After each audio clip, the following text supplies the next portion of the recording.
Welcome back, guys, to yet another World of Warcraft video on this channel. I know that it has been a very long time since you saw the last video, and I mean, there's good reason for it and there's bad reason for it. It kind of depends on how you look at it. Well, you know, it doesn't matter. But today, I don't want to waste time on all of that, so we're just back. Deal with it. Today I'm making a video on Dracothyst, which is the new transmute for 10.1. Now, a lot of people have actually actively been asking me how I personally set my ults up. Now, what you have right in front of your eyes here is one of my previous streams, and I went through this process a million times. So what I want to do today is show you guys a couple different names, a couple different locations, and also just explain the process. Now, just as a starter, to even get started, your character has to be level 70. Otherwise, you can't do the new zone, you can't get the reputation you need, and you can't get the currency, which means no transmute. So level 70, and I would recommend that you're also at least like 300 eye level on your characters. Otherwise, you're not going to have such a good time going into the new zone. If you're a little higher than that, like 350 or something like that, at least, then you'll have it. It'll be a breeze. But that's like kind of like a minor point.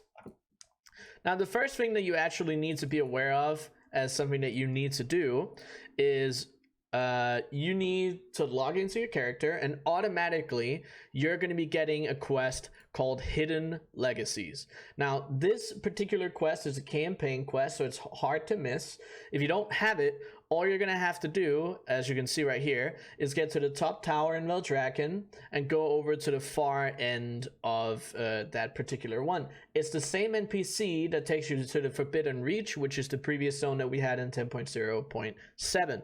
Now here, he's going to provide you with a skip. Now this skip is something that you're going to have to click on, and immediately after doing this skip, you get sent to the Forbidden Reach, and to be able to get to the next quest, which is 10.1, you skip one more time.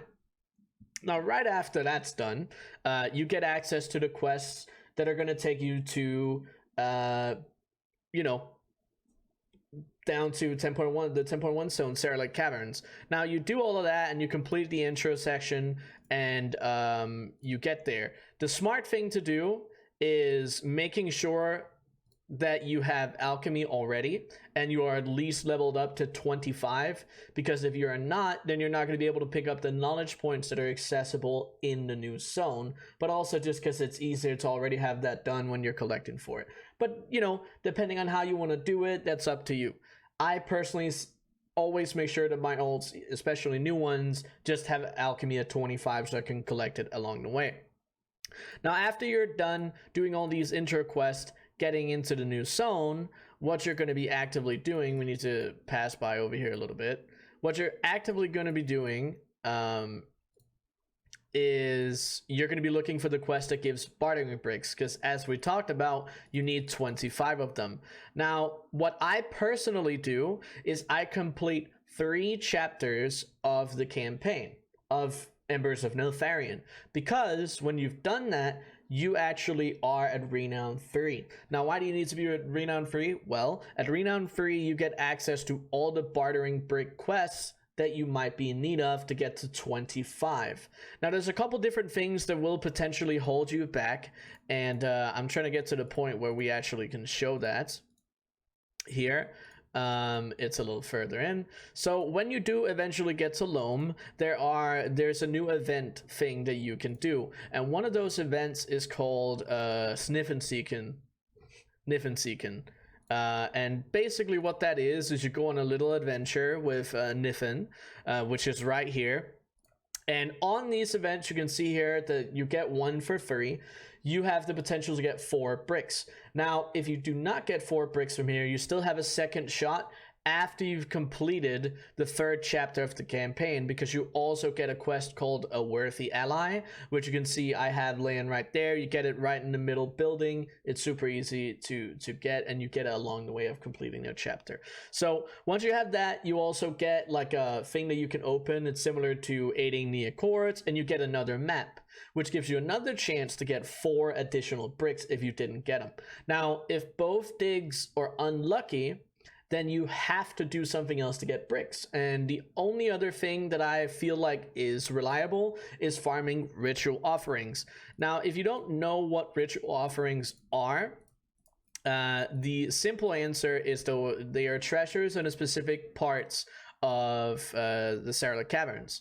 Now, obviously, depending on your luck and how much competition is actually exists on your server, rather, because I can't speak at all, that kind of depends. So you might have to go a little back and forth and fly around a little more than might be required.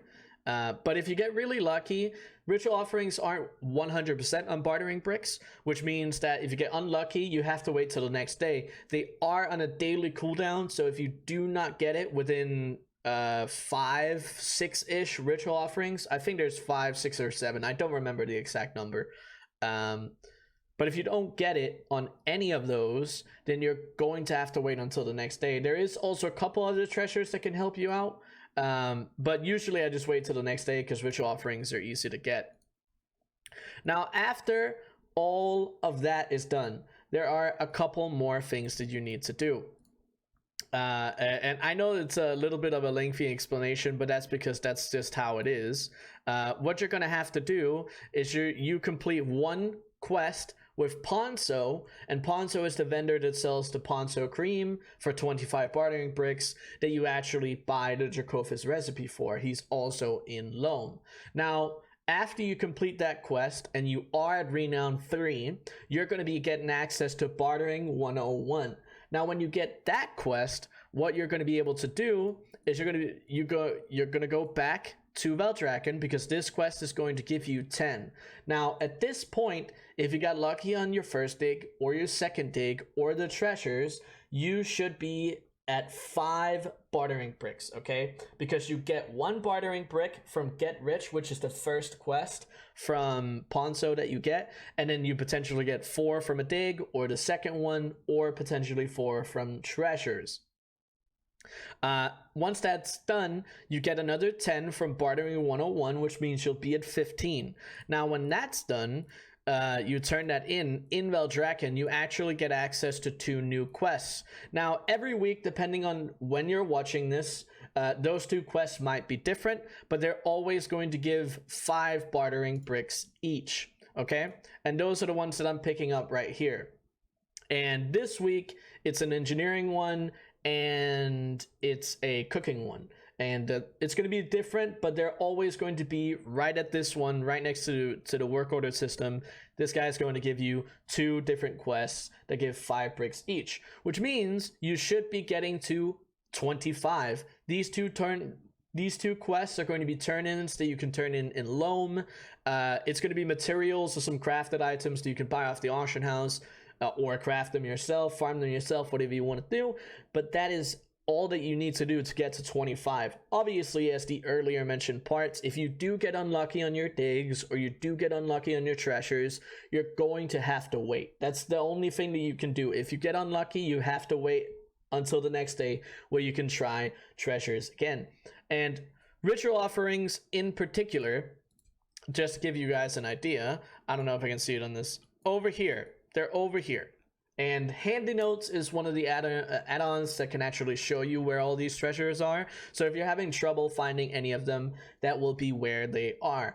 Hopefully this was a reasonable, understandable, good explanation of what I do for my alts. If any of this didn't make sense, or if you have any additional questions, make sure to drop them down in the comments below. But otherwise, I hope you guys enjoyed the video, and until the next time, see ya!